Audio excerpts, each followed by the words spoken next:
today, the Codominance and Incomplete Dominance Worksheet. I'm not going to do the whole thing with you. I want to do at least some of the problems so you guys get a feel for how to do these. These are the toughest problems in this type of chapter because it has all the stuff we've done throughout the chapter. Regular Punnett Squares, some of the ones on here are dihybrids, and then they're all either codominant or incomplete dominance. So before we start, let's just get an idea of what the difference is. So incomplete dominance is when you have a heterozygous organism and the phenotype, the way that organism looks like, is a blend of the two phenotypes. So up here, I'm just going to write blend. I'm going to leave that there throughout the lesson so you guys remember which one's which. Codominance, on the other hand, co means both. Codominance is when both phenotypes simultaneously are found on the organism. So like if you looked at the notes already, that was the example of the chicken. A black and a white chicken had a baby, and the baby came out speckled. It had both black and white feathers.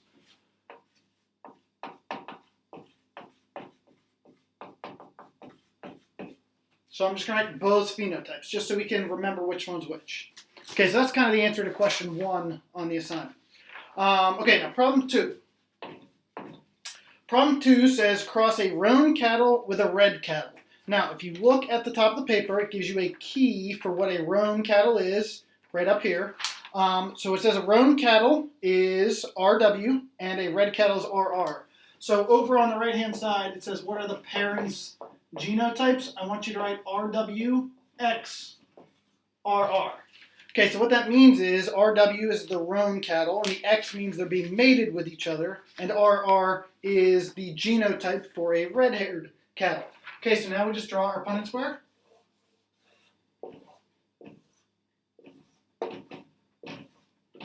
Okay, and then I separate the two letters. I put one parent on the top, one parent on the left. Now I fill my Punnett Square.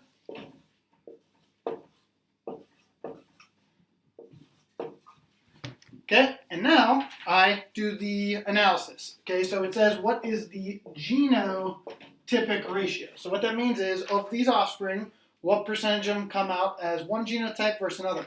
As you can see, 2 out of 4, or 50%, come out RR,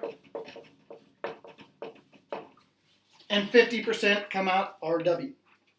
Okay, and then the last part of the question says the phenotypic ratio. Phenotypic ratios mean what would these offspring look like? What would these baby cows look like? These two would come out red, and these two would come out roan. So we have 50% red and 50% roan. Okay, so that is a type of problem where the two hair colors are found on the organism at the same time. So this is a codominant trait. Give me a second. I need to grab a paper towel to wipe this off.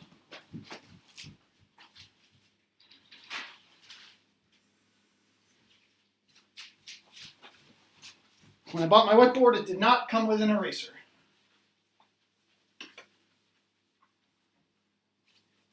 Sorry, one more second.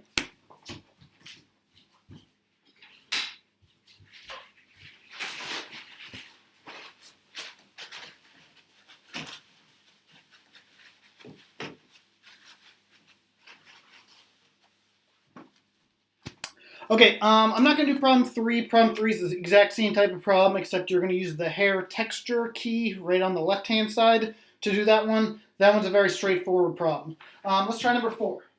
Okay, so number 4 is a little bit more difficult because it's a Dihybrid Cross, which means we're looking at 2 traits at the same time. It says cross a curly red-haired cow with a homozygous straight white-haired bull. Okay, so first we got to start out by figuring out what are the parents' genotypes. So the first cow is curly red-haired.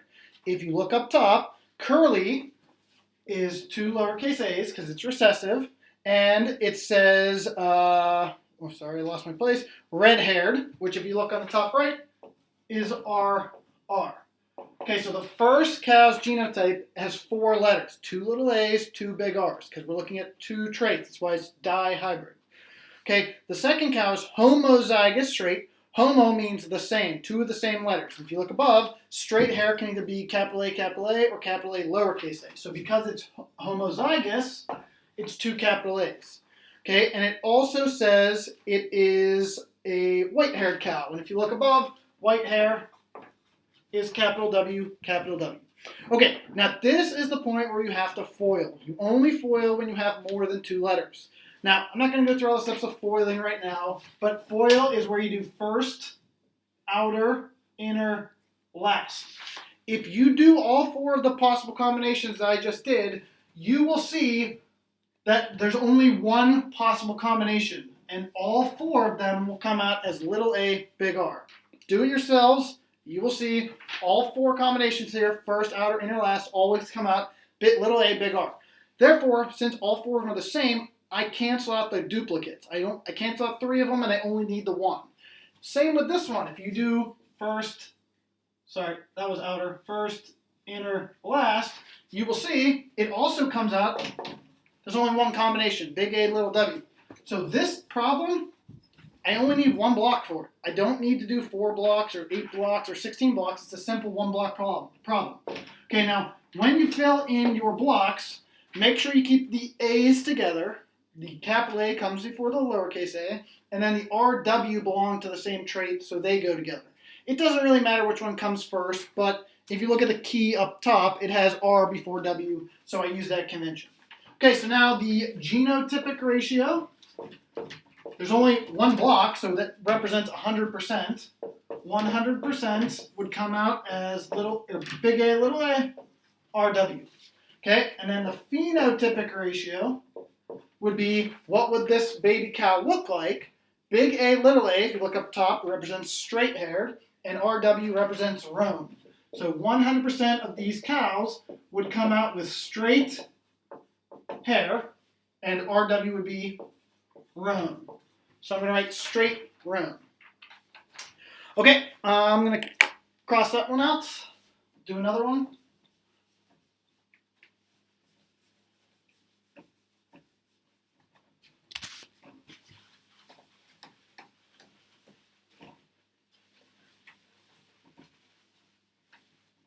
Okay, the hardest problem on the page is number 5. Okay, number 5 says take the offspring from number 4, the one that we just did, and cross it with a curly red-haired bull. Okay, so if you remember the block I just erased right here, that is the parent in this problem, one of the two parents. So its genotype is big A, little a, RW, and I'm going to mate it, that's what the X represents, with a second cow. And this cow is curly roan-haired. If you look above, curly is 2 little a's, and roan, again, is RW.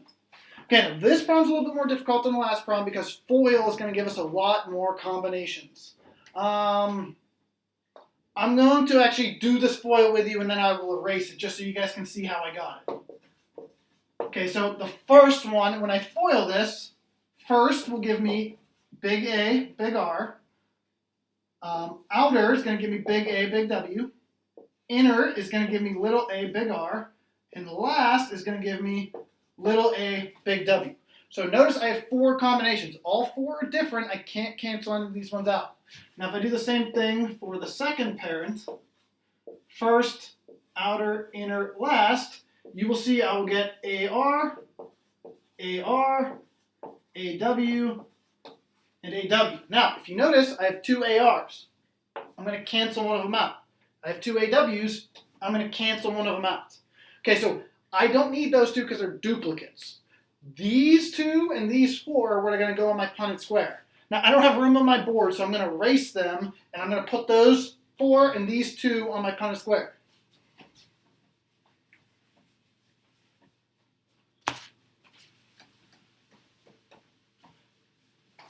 Okay, so if you remember, I had 2 for one parent, 4 for the other parent.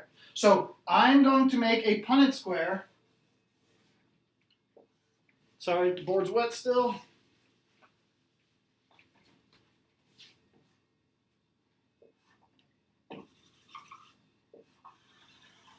I'm going to make a Punnett Square that's bigger this time because it has to be the dimensions 2, by 4. 2 by 4. Okay, the one parent that had the 2 types of possibilities, I'm going to put on the side with 2. That's an R. Okay, and the parent that had 4 combinations, I'm going to put on top. By the way, these letters, what they represent, those are the types of gametes, the sperm and egg that these parents can make. This parent can have 4 different types of sperm that in correlation to these 2 genes that we're talking about, and this cow can only make 2 different types of sperm or egg based on these 2 genes. That's what these represent. The inside boxes represent the possible combinations of offspring that can be made. Now, my boxes are kind of tiny. I'm going to fill them in. I'm going to have to squeeze them in here because my board's not very big. But I will do this while you hopefully are doing it at the same time.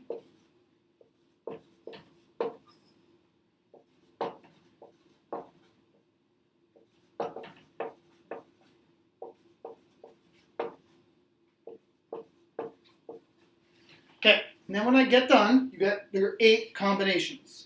Okay, now lastly, this time I asked a couple different questions. It says, what % of them are going to be straight roan hair? Okay, so I'm looking for cows, offspring that are straight, which means they have a capital A, and roan, meaning they have an RW. So if you look, I'm going to put a star here. 1, 2, and that's it. So 2 out of 8, you can either write it as a fraction if you want, or if you'd rather write it as a percentage, 25%. I don't care if you use fractions or percentages, same thing. Okay, last question says, what % are straight white? Okay, so now I go through, I'm looking for a capital A and 2 W's. Okay, now if you look, there's only 1. I'll put a triangle here, whatever, just to symbolize that. Okay, so this is the only cow on here that's straight with white hair. So 1 out of 8, or if you like percentages, 12.5%. Okay, that's the hardest problem on the page because it incorporates 2 different genes, which means it's dihybrid, and one of those traits is codominance, which is the roan versus white cow.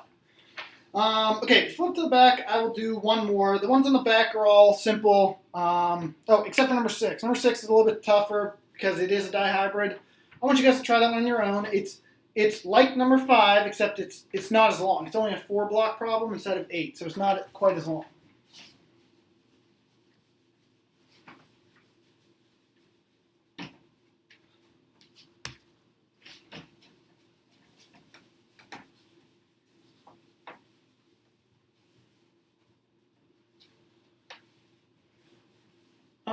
Okay, I'll do one more that might confuse some of you. I'll do number 9. Okay, number 9, it says radishes can either be red, white, if they're purebred, which means they're homozygous, have 2 big R's or 2 big W's, or if they're hybrids, which means heterozygous, 1 R and 1 W, they will come out purple. Okay, so it says if a red radish is crossed with a white radish. Okay, so red radishes, remember, are homozygous, 2 R's, and white radishes are also homozygous, 2 big W's. Okay, so I fill in my blocks. And obviously you can see all 4 come out exactly the same. Now, if you read the problem, it says, what would the phenotype of the F2 generation? I don't know how many of you guys actually read through the notes and understood them. This is called the F1 generation. It means these were the parents. These are their first offspring. So F1. F2 stands for second generation. So it says, assuming that this plant self-pollinates, because a lot of plants can reproduce with themselves, what will be the F2 generation? So I'm going to take one of these plants, doesn't matter which one because they're all the same, and I am going to do a second Punnett Square. And I'm going to take its genotype and put it on both the left and the top because it's mating with itself. Okay, so if this plant mates with itself, what types of offspring can it have? Okay, and now we do our phenotypic ratio. So you can see one block is RR,